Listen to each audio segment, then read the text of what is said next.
अच्छा सवाल होता है कि तुम करबला का इतना जिक्र क्यों करते हो? बद्र में भी शहीद हुए, ओहद में भी शहीद हुए, खंदक में भी शहीद हुए। इन शहीदों का जिक्र उतना नहीं होता। इस्लाम में बहुत सारे शोहदा हुए, लेकिन सबका जिक्र उतना नहीं करते हो जितना करबला वालों का जिक्र करते हो। हमने कहा ये सवाल तो एक और हो रहा है, तुम और औलियाए किराम का उतना जिक्र नहीं करते हो जितना हर चीज में फ्रंट पर आला हजरत का नाम लेते हो, आला हजरत का नाम लेते हो। हमने कहा हम ले रहे तुम्हारे पेट में का है दर्द। अब उसमें इतना कि बद्र, ओहद, खंदक, तबूक में शहीद हुए उन शोहदा का उतना जिक्र नहीं, उनके नाम की सबीलें नहीं। हजरत उस्मान गनी पर 40 रोज तक पानी बंद किया गया, उनका उतना जिक्र नहीं जितना करबला वालों का जिक्र हो रहा है। मैंने कहा सुनो, करबला से पहले जितनी जंगें हुई वो इस्लाम फैलाने के लिए है। करबला की तनहा जंग इस्लाम बचाने के लिए है। इसलिए ओहद की आबरू जिसने बचा ली उसे हुसैन कहते हैं, तो तबूक की आबरू जिसने रख ली उसे हुसैन कहते हैं। बद्र के मार्के के तमाम तर रोशनियों को जिसने महफूज कर दिया उसे हुसैन इब्ने अली कहते हैं। खंदक और तबूक के मकासिद के तकमील का नाम हुसैन इब्ने अली है।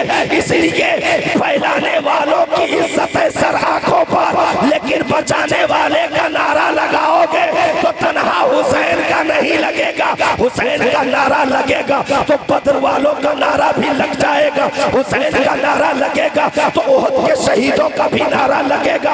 अगर हुसैन का नारा लगेगा तो खंदक और तबूक के शोहदा का भी नारा लग जाएगा।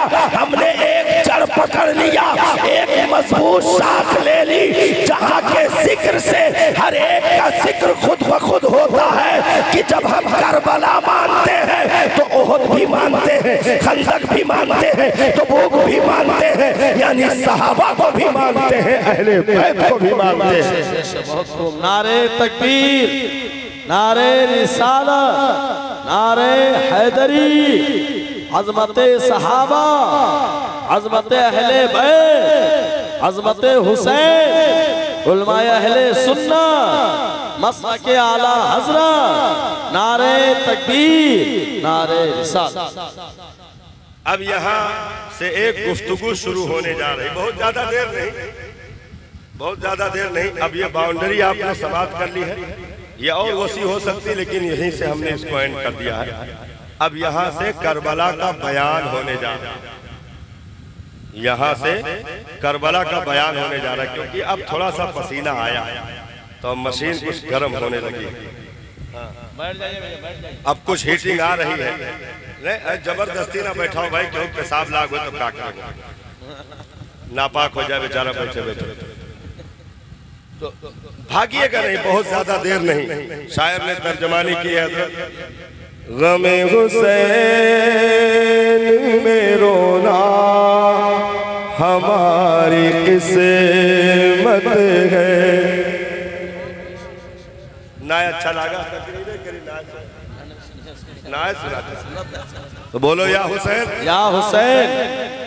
गमे हुसैन में रोना हमारी किस्मत है।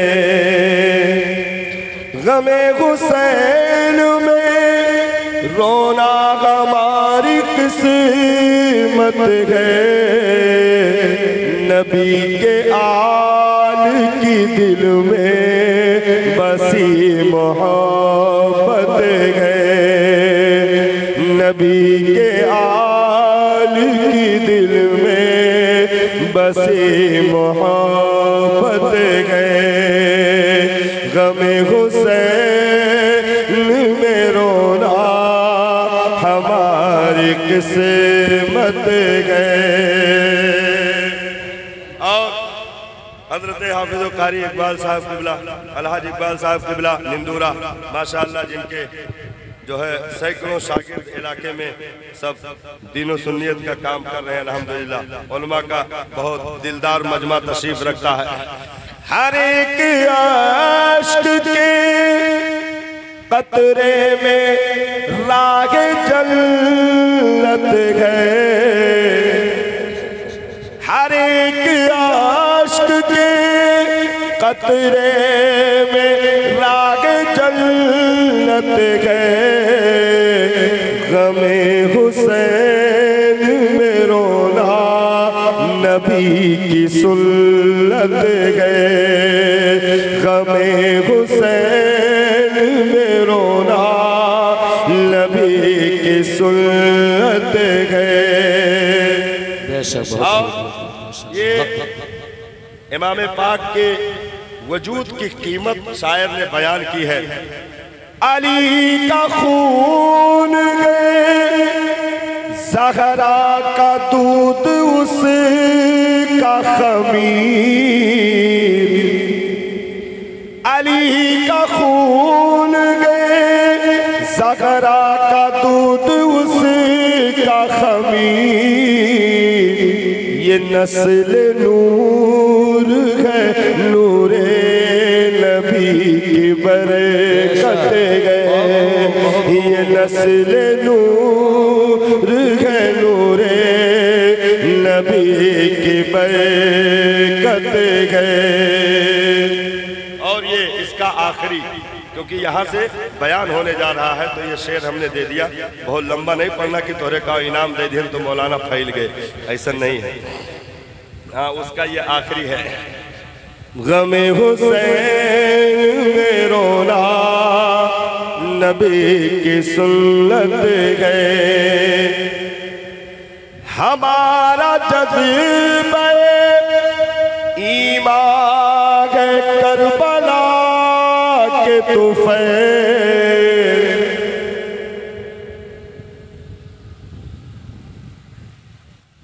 सुभान अल्लाह। या हुसैन, या हुसैन, या हुसैन, या हुसैन, या हुसैन।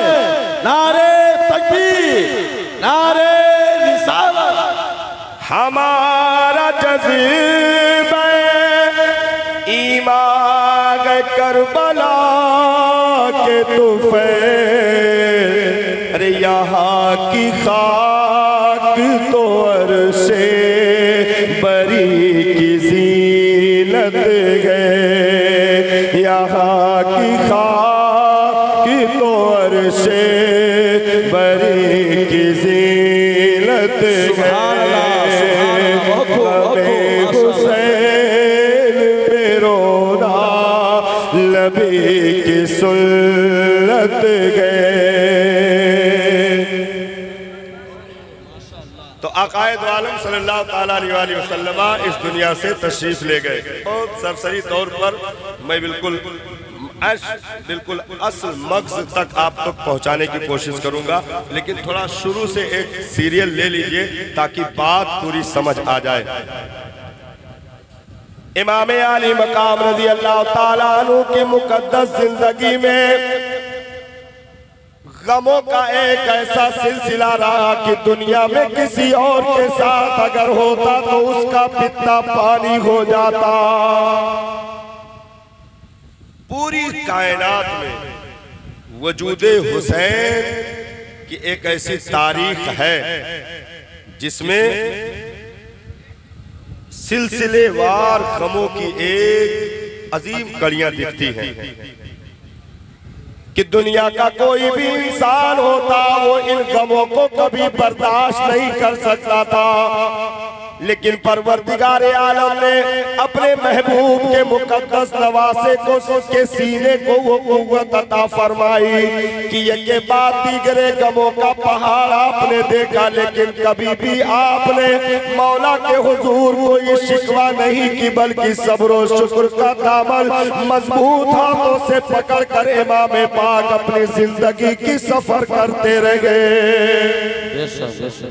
बहुत अब बिल्कुल इब्तिदा से, और अगर आपने मतलब भागने की कोशिश नहीं की, अगर सुन ले गए तो आज दावा है हजरत 10 दिन का चंद मिनट में आप सुना के जाएंगे।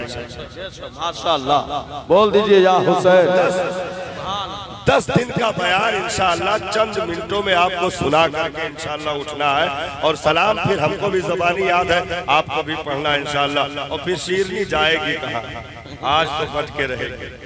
हाँ, बिल्कुल घबराने की जरूरत नहीं है भाई। बहुत ज्यादा उठ के जाबो तो घर ही तो जाबो, जैसे मैं दूसरे घर को जा नहीं सकता, हो ही नहीं सकते। चाहे कि क्यों जाओ, देखो सुबेरे ना अस्पताल में मिलो तो कौन कहीं मतलब जाबो तो अपने घर ही जाओ, और कहीं जा नहीं सकते हो। तो बिल्कुल बेदारी के साथ तशरीफ रखें इंशाअल्लाह। आज थोड़ा सा बहुत ज्यादा वक्त नहीं है, क्योंकि हमको 12:45 बजे माइक मिला है। बहुत जल्दी, समझो बहुत जल्दी मिल गया, और बहुत जल्दी इन लोगों ने किया तब 12:45 बजे मिला है। हाँ, नहीं तो जरा भी ढिलाई करते तो आज फजर बाद मौलाना होते। खैर, इमाम आली मकाम रज़ियल्लाहु ताला अन्हु की विलादत बसादत मदीनतुल मुनव्वरा की सरजमीन पर सर 4 हिजरी में होती गए। 4 हिजरी, और दोनों शहजादों में 1 साल के चंद महीने आगे पीछे छोटाई बड़ाई है। इमाम हसन की अगर उम्र 7 साल पहुंची है तो इमाम हुसैन की उम्र मुबारक 6 साल की थी कि अचानक इन शहजादों को ऐसी नन्ही उम्र में बताया गया कि तुम्हारे नाना का इंतकाल हो गया। अल्लाह, आप क्या समझे साहब? हाँ, नाना का इंतकाल ये आम दुनिया के नवासों के लिए आम बात हो सकती है, लेकिन वो हुसैन जिसे नाना जान ने इतना लाडो प्यार फरमाया हो कि गोद में नबी के हकीकी बेटे हजरत इब्राहिम बैठे, वो एक तरफ इमाम हुसैन हो, इतने में फरिश्ते की हाजिरी हो जाए। सरकार रब ने इरशाद फरमाया गए कि मेरे महबूब से कह दो इन दोनों में से किसी एक को रखें, एक को तो दुनिया छोड़कर जाना पड़ेगा। अब उनका फैसला कि वो किसे रखना चाहेंगे, कुर्बान जाओ प्यारे। उसी नाना ने रब के हुजूर अर्जी लगाई, मेरे मौला मेरा हकीकी बेटा चला जाए, मैं गवारा कर सकता हूँ हुसैन की जुदाई मैं कभी बर्दाश्त नहीं कर सकता। और 3 दिन के बाद आपके हकीकी बेटे हजरत इब्राहिम का इंतकाल हो गया। नबी जब भी हुसैन को देखते थे गले लगाकर रो पड़ते थे और कहते थे मेरे बच्चे, मैंने तुझ पर अपना बेटा इब्राहिम कुर्बान कर दिया। अब बताओ हुसैन के वजूद पर कैसा गमों का पहाड़ टूटा होगा कि नाना जान कि नाशे मुबारक निगाहों के सामने गए। 2 नन्हे बच्चे लिपट कर बहुत रोए साहब, ऐसे सदमात का घेरा कि दुनिया गोया वीरान सी लग रही हो, हर दीवार काटने को दौड़ गए हो। अरे ये तो हुसैन का गम था जब सहाबा बेहोश हो रहे हो। नबी के विसाल की खबर सुनकर तो फिर हुसैन आजम के सदमे का आलम क्या होगा। लेकिन साहब उन गमों को काफूर करने के लिए एक साया, एक छाव इमाम के पास अभी मौजूद था। यानी जब गमों से ज्यादा निडाल हुए तो आपकी अम्मी जान मखदूम कायनात सैयदा तैयबा ताहिरा आबिदा सागिदा हाफिजा कारिया नबी की लाडली बेटी हजरत फातिमा ज़हरा यानी अपनी माँ के आंचलों में ये दोनों शहजादे जाकर के छुप गए। माँ ने कलेजे से लगाया और दिलासा दिया, मेरे बच्चों आंसुओं को बंद कर लो, ये तकदीर का मामला गए। नाना जान के तबलीग का वक्त पूरा हुआ, वो दुनिया से तशरीफ ले गए। सब्र करो मेरे बच्चों, नाना जान गए, हम भी जल्द ही नाना जान से मुलाकात करेंगे। और साहब देखते देखते कब्र अतहर में नबी के जस्ते अतहर को लिटा दिया गया। मिट्टी दे करके जब सहाबा ताजियत के लिए हजरत सैयदा के घर तशरीफ लाए कि ताजियत चल करके दिलासा दें, सब्र की तलकीन करें, क्योंकि सैयदा के ऊपर दुखों का एक अजीम पहाड़ बाप की रुखसती हो गई थी। जब सहाबा ताजियत के लिए सैयदा के घर आए तो हजरत फातिमा ज़हरा रज़ी अल्लाह ताला अन्हा ने उनसे एक सवाल किया, कहो सहाबा आखिर तुम्हारे हाथों ने कैसे गवारा कर लिया कि तुमने अपने हाथों से मेरे बाबा जान के जिस्म पे मिट्टी डाली। पूरे सहाबा में चीखो पुकार मच गई। कोई जवाब किसी के पास कौन जवाब दे सकता था साहब? और सब सब्र शुक्र की तलकीन करके रुखसत हो गए। इमाम हसन हुसैन माँ का ठंडा आंचल पाने के बाद उन गमों के जख्मों को मुंदमिल करने की कोशिशें करते रहे, लेकिन साहब अभी ज्यादा वक्त नहीं हुआ था। नबी के इंतकाल के ठीक 6 महीने के बाद 6 महीने के बाद एक दिन दोपहर के वक्त सैयदा ने खाना बनाया, अपने शहजादों को नहलाया धुलाया, अच्छे लिबास पहनाए, इमाम हसन हुसैन के आंखों में काजल लगाए, सर में कंघी की, अपने सामने बिठाकर लुकमा तोड़कर खिलाती जाती और पानी पिलाती जाती और रोती जा रही थी।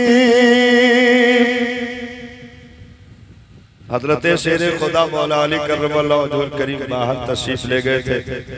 आए देखा ये मंजर घर का माहौल, तो कहा कि सैयदा क्या हुआ आखिर, ये बेवक्त खाना और फिर आंखों से आंसू, क्या वजह है सैयदा, कोई बात? हजरत खातून जन्नत ने रोते हुए अर्जी लगाई, मेरे सरताज आज रात मैं दुनिया छोड़कर चली जाऊंगी, मेरे इंतकाल का वक्त करीब आ गया।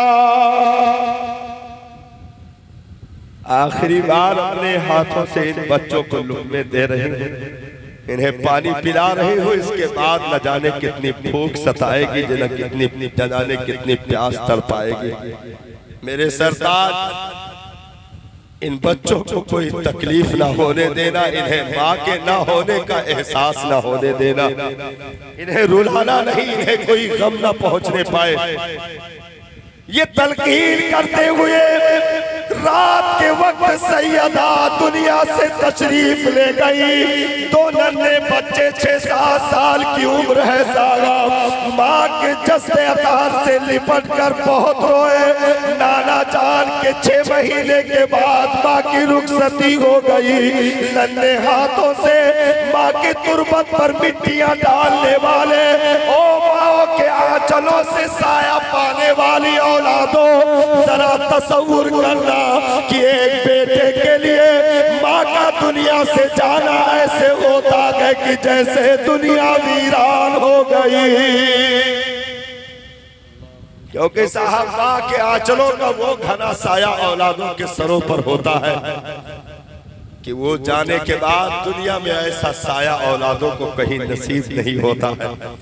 इसलिए जिन्हें माँ बाप मिले हो वो उनकी कदर कर लो साहब, वक्त रहते। याद रखो 5 स्टार होटलों के खानों का वो जायका नहीं होता है जो चूल्हे के किनारे बैठकर माँ के हाथों से सिकी हुई रोटियों का जायका मिलता है। जिन्होंने अपनी जिंदगी को निचोड़ करके तुम्हें जवानी दे दी, खुद बुढ़ापा खरीद लिया, खुद लाठी के सहारे पर आ गए और तुम्हें कड़ियल 18-20 साल का जवान कर दिया।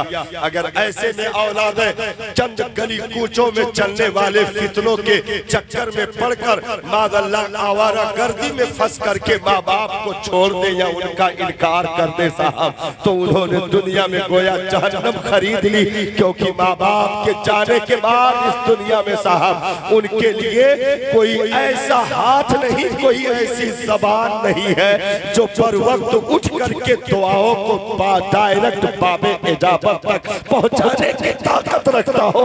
ये माँ के हाथ है या बाप के हाथ है जो इधर उठते हैं उधर दुआएं कबूल जाती है। अगर माँ चली गई तो गोया कबूलियत के दरवाजे तुम्हारे लिए अब बंद हैं। अब ऐसी दुआ की कबूलियत तुम्हारे हक में दुनिया में कोई ला नहीं सकता है, क्योंकि वो माँ के मुंह से निकले हुए अल्फाज होते हैं जो बच्चों के हक में फौरन कबूल किए जाते हैं। इमाम हसन हुसैन रज़ी अल्लाह ताला अन्हु ने, अरे माशाअल्लाह हमारे हैदर भाई मुंबई से समाप्त कर रहे हैं। जी जी हाँ हाँ, ये अल्लाह ताला जितने भी इंतजाम लाइट और जो हमारे हैदर भाई, अल्लाह ताला दारैन की नेमतों से माला माल फरमाए। इमाम हसन हुसैन रज़ी अल्लाह ताला अन्हु की साहब दुनिया उजड़ गई। माँ का जनाजा, नाना का जनाजा, और अभी बहुत ज्यादा दिन नहीं हुए साहब सूरज की आंख मचोली देखते हुए इन दुनिया में चलते हुए, क्योंकि उम्मत में साहब हजरत उस्मान गनी के दौर ही से अलग से सियासत के फितनों ने जन्म लिया और हजरत उस्मान गनी को उनके घर में शहीद किया गया। फिर उम्मत खलफशार की शिकार हुई और चलते चलते माहौल ये बन गया साहब कि इमाम हसन हुसैन रज़ी अल्लाह ताला अन्हु ने अचानक एक खबर सुनी। अभी कुछ लोग घर में थे, कुछ लोग मस्जिद पहुंच रहे थे। अचानक खबर पहुंचाई गई कि नमाज के लिए लोगों को जगाते हुए गली से गुजरते हुए मौला अली पर किसी ने हमला कर दिया। गली के एक मोड़ से अब्दुल रहमान इब्ने मुलजिम ने हमला किया। हजरत शेर खुदा 2 या 3 दिन बकायदे हयात रहकर शहादत का जाम पी गई। बाप का जनाजा भी इन शहजादों ने अपने हाथों से उठाया है साहब। ये करबला का जनाजा उठाना ये भी एक जिगर का काम था, लेकिन हुसैन की जिंदगी में तो इसका सिलसिला आंखें खोलने के बाद से जारी रहा।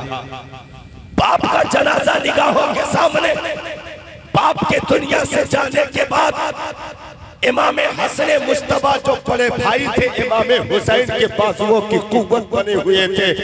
हर एक दुख दर्द में भाई के साथ खड़े होते थे।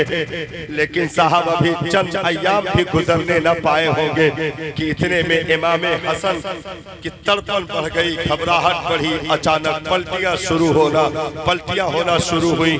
इमाम हुसैन को खबर दी गई। आप दौड़े हुए आए, भाई के सर को उठाकर गोद में रख लिया और देखा गया साहब, हुक्मा भी आए, सबने देखा और लाइलाज कर दिया। कहा कि अब जो भी वसीयत करना है वसीयत कर दीजिए, क्योंकि हीरे की इन्नी पीस कर पानी में मिलाया गया है और वो जहर आपके वजूद में सरायत कर गया है, जिसकी बुनियाद पर इमाम हसन के अंदर की अतड़ियां और जिगर के टुकड़े कट कट कर मुंह से पलटी के जरिए बाहर हो रहे थे। 41 साल कड़ियल जवान भाई की जवानी थी। इमाम हुसैन की गोद में बड़े भाई ने इस दुनिया से आंखें बंद कर ली साहब। याद रखना, दुनिया में सबसे ज्यादा वजन जनाजों का होता है। जो अपने करीबी होते हैं उतना वजन बढ़ता जाता है। इसलिए किसी ने क्या कहा था कि दुनिया का सबसे ज्यादा वजनी पहाड़ अगर कहा जाए तो वो बेटे का जनाजा बाप के कंधे पर जब आता है तो फिर साहब उठाना मुश्किल हो जाता है कि एक जवान बेटे का जनाजा कंधों पर आ जाए। एक बड़ा भाई जो बाप के रुतबे पर आता है, बाप की तरह परवरिश करके घर वालों को परवरिश देता है। आज बड़े भाई ने आंखें बंद कर ली इमाम हुसैन की दुनिया साहब चौतरफा सूनी हो गई। न बाप रहे, न भाई रहे, न माँ की साथ रही, न नाना की साथ रही। मदीनतुल मुनव्वरा में दिन गुजार रहे थे। अचानक एक दिन खबर आती है साहब कि जो है वलीद इब्ने उक़बा जो मदीना के गवर्नर, उन्होंने बुलाया है।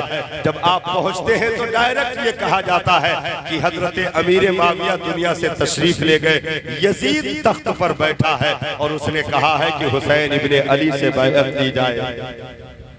इमाम हुसैन रज़ी अल्लाह ताला अन्हु जो इन सारी चीजों को खो चुके थे, उसके बाद भी आप उठकर खड़े हो गए और इरशाद फरमाया, मुझ जैसा आदमी कब्रों में बैठकर यजीद जैसे फासिको फाजिर की कभी बैअत नहीं कर सकता।